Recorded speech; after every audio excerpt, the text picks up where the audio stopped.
Hi, I want to say sorry to you guys because it's been a while since I posted my last video, but I have good reason. This past semester was nothing short of crazy.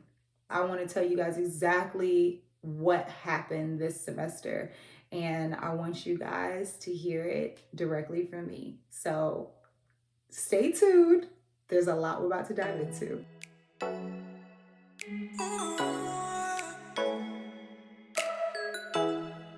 Hey everyone, welcome back to my channel. I'm Christina and you are watching the Pre-PA Chronicles. My goal is to give you a student's perspective of what it's like being a PA school student.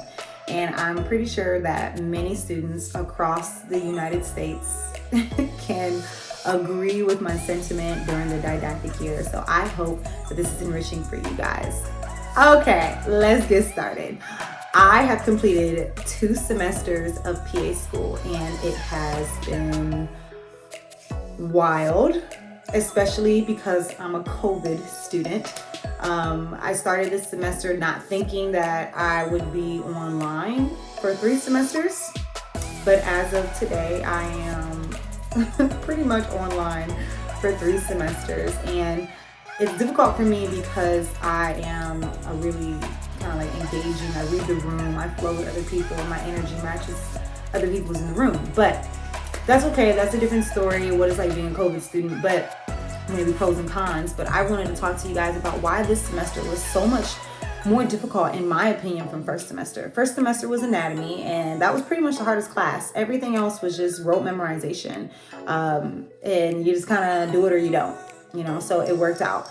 But this semester was more than that. So there was a lot of memorization, but there was also a lot of recall and critical thinking and putting things together when it came to diagnosis and creating a healthcare management plan for your patients.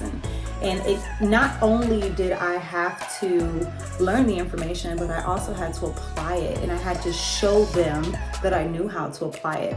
That was hard because not only did I have a ton of stuff to study, but I had to come back into class ready to apply that information that I just studied like the day before. And a lot of the stuff I wasn't even able to get through before I had to physically show it and do it and create an oral report and do a physical examination and come up with a diagnosis and explain my reasoning for my diagnosis. It was boom, boom, boom, boom. Yes, I was incredibly stressed. But I survived. When it came to studying the immense amount of information, every class I had to study differently. So I had to change my study technique so much. And I remember the first semester I was trying to figure out how to study for anatomy, and I kept having to adjust. And I was getting so stressed out because I couldn't figure out exactly what would work for me. And that's the biggest battle for anybody taking the didactic year anatomy course, is how to study the info. It's just such an odd way to present it and to go through it. But on another note, it kind of helped me prepare for this semester because I was changing up so many times that I had to get used to constantly changing from exam to exam, like from lecture to lecture, and even from chapter to chapter. Like we had different PA specialists teaching different areas of medicine. So whoever taught our cardiology class is a different person from who taught our heme-onc or our pulmonology. And so based on those teachers and based on the information they gave, whether or not they gave us a study guide, whether or not they, highlighted certain things you needed to know, I had to adjust my study technique. And that's just one class.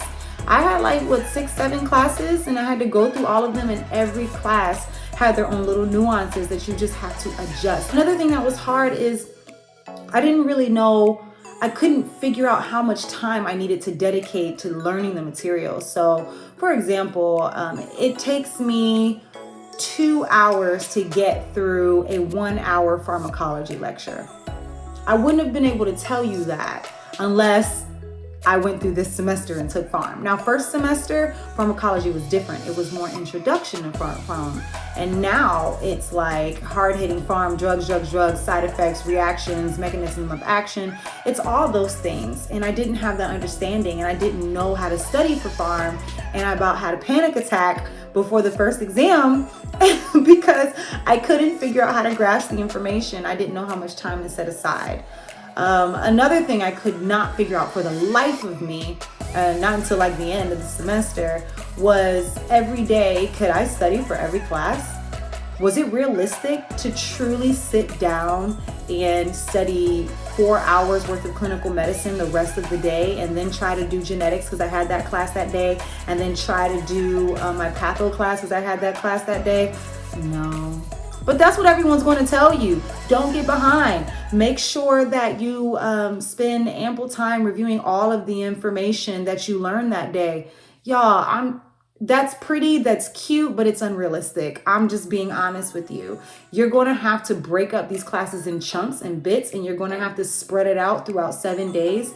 Me personally, I took a Sabbath day, so I had to spread mine out over 6 days. So that means I was up at 5 and I was studying until 10:30, sometimes 11 o'clock, just making sure I got things done. So these were all hard lessons for me to learn, and that made this past semester very difficult. Going into the third semester, I'll have a better grasp because I know what's coming. It's the same layout, different material, but it's pretty much all the same classes. And every class has a million assignments that we feel like is busy work from time to time, but all of it has a purpose. Now I want to talk to you guys about some helpful tips. First things is this. Don't be afraid to say you don't know. You are going to go through maybe 500-600 PowerPoint slides before you have to go into your skills or physical assessment class, whatever it may be, before you start doing physical examinations. And they're going to ask you to jolt off these diagnoses, these side effects, these clinical studies. Like they just want you to see the signs and symptoms and just be able to talk about it and to diagnose these patients. But you will have just looked over 600 slides maybe the night before. And did you learn any of it? No, honey, you didn't. You just saw it for the first time, maybe the second time. Do not freak out. Just say, I don't know. That's it. Say you don't know. Make a note of what you should know and then make sure you review it, because when you go to study it, you're going to need to know that information. If they're asking you to know it, it has a purpose. People who have this stuff down and they've been doing this for a long time, they don't really respect people who come in and BS their way through it. So if you don't know, confidently say, I do not know. And then you say what you do know. I remember reading such and such this. I think it's this because I saw this, but I'm thinking that. Dialogue with your classmates. Try to think it through, but don't get up there and act like you know the answer. Just say you don't know. Another thing I want you guys to focus on is this whole idea of don't get behind. I know I kind of alluded to that earlier, but your schedule is going to be nuts. PAs have so much information that we have to get through in a short amount of time. So you're going to have 2 weeks to learn everything you can about urology. And then at the end of that 2 weeks, you're going to have a urology exam, right? But before you take the urology exam, you're going to start the next section in women's health. I'm making stuff up. You know, you might start infectious disease or whatever. So you're going to be taking classes for infectious disease while you're studying for urology exam that's coming up. Are you going to be paying attention during the infectious disease section? No, honey. You're not going to pay attention because you're going to be freaking out about your urology exam that's coming up. And by that time, you will have had 3 infectious disease exams, 3 infectious disease courses that you hadn't paid attention to because you were too busy focusing on urology. That's PA school. That's life. You're going to be behind, okay? So plus or minus about a week behind is normal to an extent, but you need to be able to catch back up. If you get 2 weeks behind, you're not trying. Like you let that go. Don't let that happen. But don't freak out if you get behind, because I guarantee you your entire cohort is behind. Next, Don't be overwhelmed. People tell you not to be overwhelmed. Listen, I think that's pretty. I also think that's a very cute thing to say, but I also think it's unrealistic. You will be overwhelmed at times. I just finished writing out my schedule, just the schedule for this next trimester, this next semester. We call it trimesters. And I'm overwhelmed just from looking at it. When you feel it, let it happen. Take a moment and then dive back in. You set a plan and you go after it. You use your classmates. You learn to divide and conquer. You get overwhelmed because you feel like it's all on you, but guess what? It's not. It is not. Don't be overwhelmed is one way of saying don't let it destroy you. Don't let it mess you up to the point of no return, okay? You are gonna have moments of being overwhelmed. Take the moment, let your body feel it, and let it pass. It's just a wave. The waves are going to crash. Next, take care of yourself. Oh boy, it's a constant battle. Some days you're gonna do great in self-care, and some days you're gonna utterly fail. You're gonna utterly fail.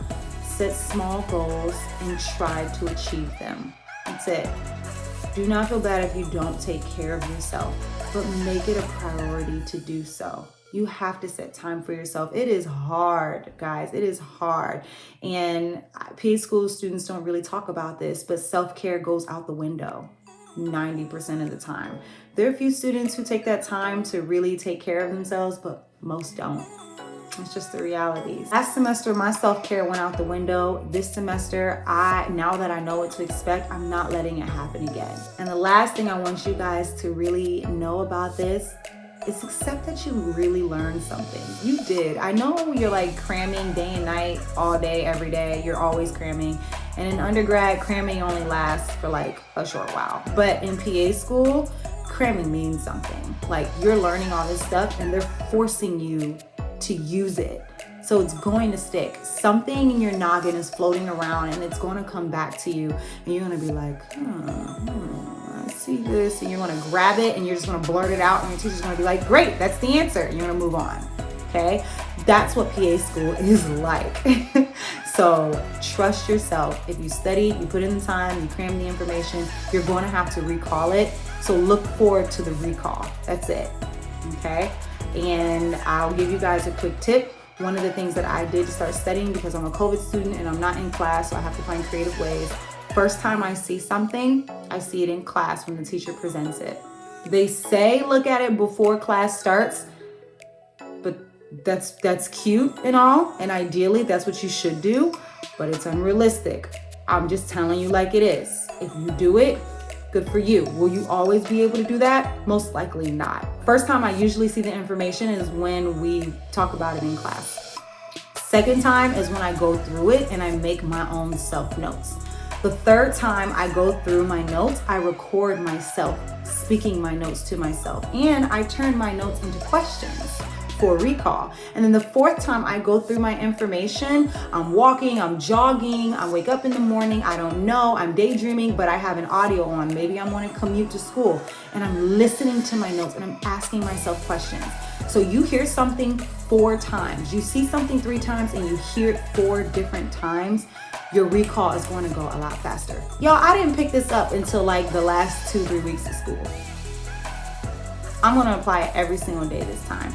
Okay, so be encouraged, guys, because anything worth having is worth working for. And I'm 100% confident that this PA life is worth it. I'm going to make the best out of it. So keep me in prayer, guys. I'm keeping you in prayer. I'm going to try to make some more videos. Maybe not. We'll see what happens. But if there's anything you guys would like to see, any tips, any tricks, any study techniques or habits that I have a revised calendar system and how I record and keep track of my study schedule. If you guys are interested in any of that, let me know. So much love to you, many blessings, and take care.